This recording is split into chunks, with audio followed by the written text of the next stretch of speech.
Well, we're learning more only in the past couple of hours about really what led up to the officer firing his gun, but this is where it all went down. I mean, there's debris scattered all over the place. I know it's kind of dark, but you can see there's wood here.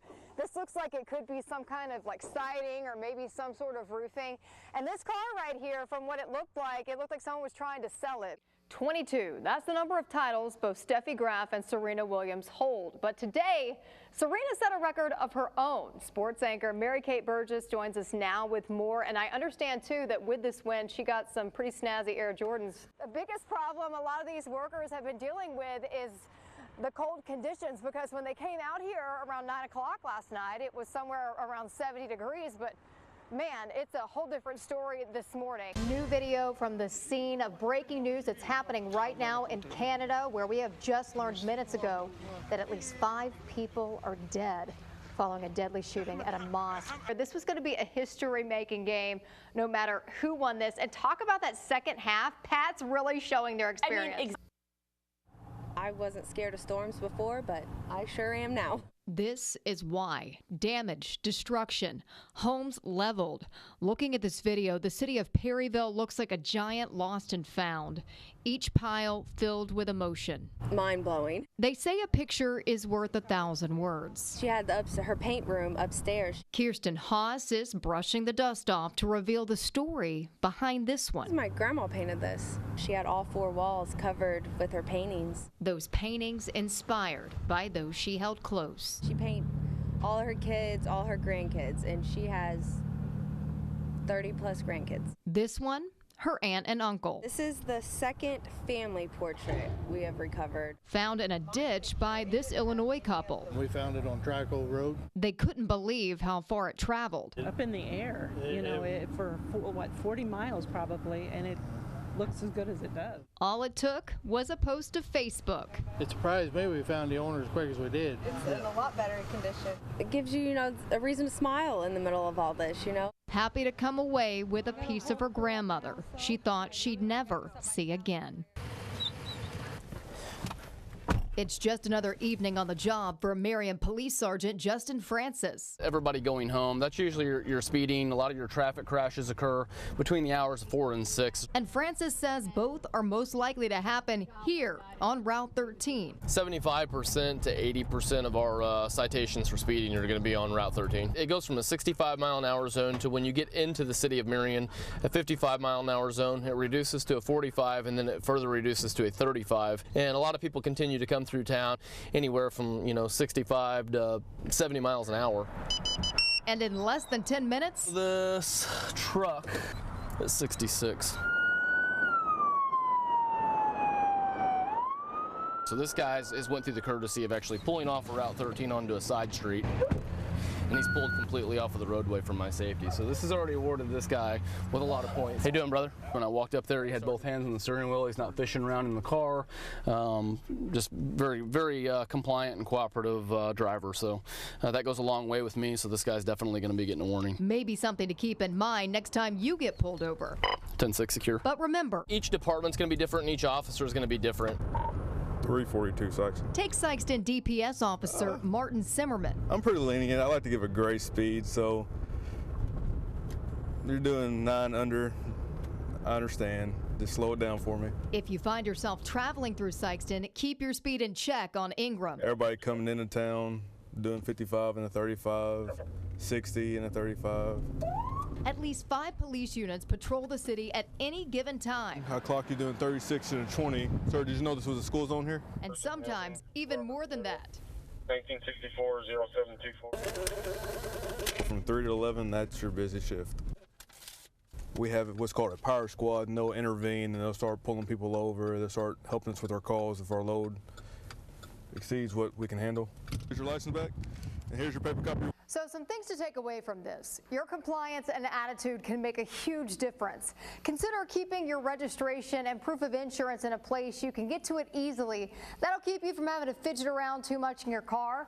And if you find yourself getting pulled over, look for a safe place to pull off. Having an officer's safety in mind is going to go a long way. 23. 1 dead and 6 others injured, all after a shooting at a Caruthersville nightclub early Sunday morning. Hank Cavanero joins us live in the studio studio with more. Hank. Meanwhile, the death of a known KKK leader in southeast Missouri is being treated as a homicide. Officials say 51-year-old Frank Ancona died after shot in the head. The Washington County Sheriff says that his body was found along the Big River near Belgrade on Saturday. That discovery made by a woman and her kids, all while they were out fishing. We're told that his truck was also found in Washington County just the day before. Ancona was last seen Thursday morning by his wife at their home in Leadwood, Missouri. That's in St. Francis County. The house was taped off Saturday while investigators worked. At least one area is under a burn ban today, and Horseshoe Lake Fire Chief says dry, windy conditions really make it dangerous to burn anything. They've already battled several grass fires. Just look at these photos from Stoddard County. Viewers that sent these in say that it's an old mill that caught fire just outside of Bloomfield.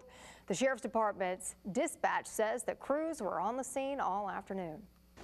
Yes.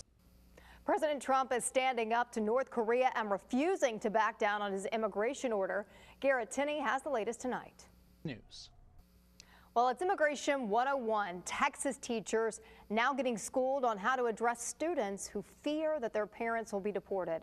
The Austin Teachers Union held a workshop Saturday. Teachers were sent home with immigration checklists just to give their students to tell them what to do if an immigration officer comes knocking on their door. Things like checking if the agent has a signed warrant, remaining silent if there is an arrest, and contacting an attorney before signing any documents. It's a hard topic to. Mexico's foreign ministry warned Mexican citizens living in the U.S. to take precautions as crackdowns on illegal immigration is expected to be rampant. Talk about a busy day for firefighters across the heartland. Several structure and grass fires flared up today. Take a look at these pictures from Stoddard County. Viewers who sent these in say it was an old mill that caught fire outside of Bloomfield. Crews were busy at the scene when we called for information. And then in Scott County, a chicken house at a property near Sykeston also burned today. These photos are from the Scott County Sheriff's Facebook page. Pretty much says it all. You can see the building appears to be destroyed. Meanwhile, the Horseshoe Lake Fire Chief has issued a burn ban just because of dry, windy conditions. He says their crews battled several grass fires over the past few days. And at Cape Girardeau, someone's yard caught fire this afternoon. Brian, those dry, windy conditions, are those sticking around? You're watching Heartland News. Well, this next story is guaranteed to make you smile. You can see these grooving roller skating feet. They belong to a 90-year-old man who is very young at heart. And Christian Hampton introduces us to Gene Elliott, a man who has no plans of slowing down anytime soon. Nice little jam skate. Look at those moves. Get them arms working with it. Spin, move. Yes. I love it. I love it. I mean, so much fun. I mean, we called that jam skating back in my day. And if you get flowers for Valentine's Day this year, there is a good chance they were grown in the country of Colombia. They've sent more than 500 million flowers to the U.S. ahead of Valentine's Day, and they shipped out $1 million worth of flowers even before November. How about that? The flower market in Colombia has grown a lot over the past several years. If you're thinking of getting a new furry friend for your Valentine, who better than this cute little pup named Cupid? This two-legged pup is learning to walk again after being rescued from a garbage can in Canada. Oh my goodness, how sad is that? Someone had tied him in a bag and threw him away.